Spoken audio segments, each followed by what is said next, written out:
السلام علیکم ناظرین، میں ہوں آپ کا میزبان محمد فاروق جان۔ آپ دیکھ رہے ہیں رمضان المبارک کی ٹرانسمیشن۔ ماہ مبارک کے اس مہینے میں اپنا یہ پروگرام جاری ساری ہے۔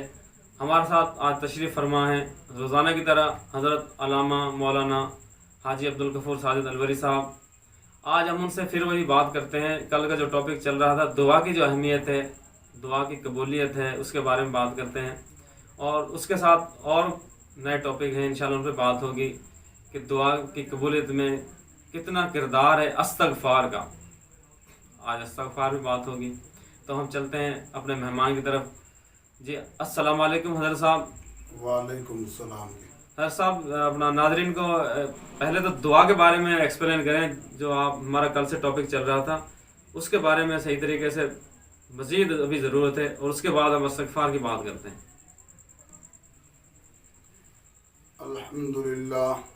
الحمدللہ وکفا وسلام علی عبادہ الذین اصطفى، اما بعد فاعوذ باللہ من الشیطان الرجیم، بسم اللہ الرحمن الرحیم۔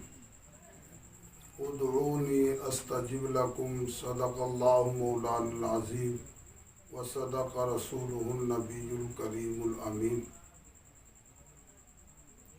بھائی محمد فاروق جان صاحب، اللہ تبارک و تعالیٰ کی بارگاہ میں اس مبارک اور مقدس مہینے کی ان مبارک گھڑیوں کے اندر دعا ہے کہ اللہ تعالیٰ ہمارا بیٹھنا اپنی بارگاہ میں قبول فرمائے۔ آمین۔ اللہ تعالیٰ جو ہم کہہ رہے ہیں اس پہ ہمیں بھی اور ناظرین کو بھی عمل کرنے کی توفیق عطا فرمائے، آمین۔ کیونکہ سب سے پہلی بات جو ہے عمل کی ہے، اور عمل ہی اصل ہے۔ عمل کے بغیر علم بیکار ہے۔ علم جو ہے وہ ہونا ضروری نہیں ہے، بلکہ علم تھوڑا بھی ہو اس پہ عمل ہونا بہت ضروری ہے۔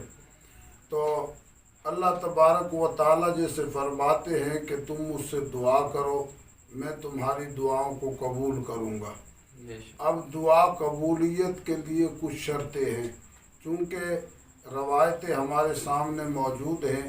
صحابہ کرام رضوان اللہ تعالیٰ علیہم اجمعین کے بے شمار واقعات ہمارے سامنے ہیں کہ انہیں جب بھی کوئی حاجت پیش آئی تو انہوں نے دعا کی، اور اللہ نے ان کی دعا کو فوری طور پہ قبول فرما کے ان کے لیے جو انہوں نے مانگا اللہ نے عطا فرما دیا۔ بے شک بے شک۔ حدیث پاک کے اندر ایک صحابی کا واقعہ موجود ہے۔ اس نے ایک بنجر زمین خریدی جو کہ کاشت کے قابل نہیں تھی، اور اس کے اندر میٹھا پانی نہیں تھا جس سے کاشت ہو سکے۔ تو اس نے اپنے خادم سے کہا کہ میرا مصلی لے چلو اور وضو کے لیے پانی لے چلو۔ آپ نے وضو فرمایا، اس زمین میں جو خریدی تھی وہاں مصلی بچھایا، 2 رکعت نماز تحیۃ الحاجت پڑھی، اور پھر اللہ کی بارگاہ میں دعا کی کہ یا اللہ تیرے پاس سارے خزانے ہیں، تو اپنے کرم کے ساتھ اس زمین کے اندر سے ایسا میٹھا پانی نکال جس سے یہ جو ہے زمین کاشت کی جا سکے۔ تو اللہ تبارک و تعالیٰ کے پیارے حبیب کے اس صحابی نے جب نماز پڑھنے کے بعد اپنے خادم سے کہا کہ میرا مصلی اٹھاؤ اور یہاں سے زمین کو کھودو، جو زمین کھودی تو اللہ نے وہاں سے ہی میٹھے پانی کا چشمہ جاری کر دیا۔ سبحان اللہ۔ تو دعا کی قبولیت کے اندر جیسے میں کل عرض کر رہا تھا، کچھ اوقات بھی ہیں اور کچھ عبادات بھی ہیں، کچھ چیزیں بھی ہیں۔ ہر عبادت کا مغز دعا ہے۔ دعا کے قبولیت کے لیے جہاں پہ اور چیزیں ہیں وہاں پہ 2 چیزوں کا میں خصوصی طور پہ ذکر کرنا چاہوں گا۔ ایک تو اللہ تبارک و تعالیٰ کے پیارے حبیب صلی اللہ علیہ وسلم کی ذات اقدس پہ اپنی دعاؤں کے اول آخر درود پاک کی کثرت کی جائے، کیونکہ دعا کی قبولیت کا ذریعہ ہے حضور پاک صلی اللہ علیہ وسلم کی ذات پہ درود پڑھنا۔ روایت کے اندر آتا ہے جب تک اپنی دعا کے اول آخر